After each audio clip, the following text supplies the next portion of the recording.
ವೃದ್ಧಾಶ್ರಮದಲ್ಲಿ ಅಂದೆ ಭಕ್ತಿಯಿಂದ ಜೈ ಕಿಸಾನ್. ನಮ್ಮ ಜೀವದ ರಕ್ಷಣೆಗೆ ಕೊಟ್ಟ ಪ್ರಾಣಕ್ಕೆ ಬೆಲೆಯಲ್ಲಿ ಅಂದೆ ಗರ್ವದಿಂದ ಜೈ ಜವಾನ್. ಮಾನವನ ಪ್ರತಿದಿನದ ನೋಟ ವಿಜ್ಞಾನವಿಲ್ಲದೆ ನೋಡಲು ಸಾಧ್ಯವೇ?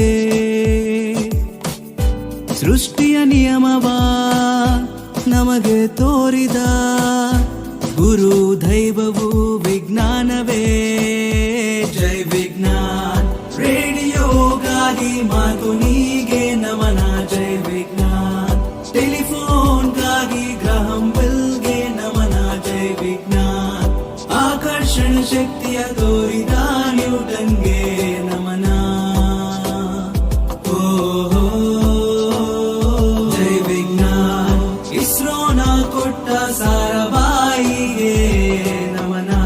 ಅಣುವಿನ ಶಕ್ತಿಯ ಜನಕ ಜಹಂಗೀರ್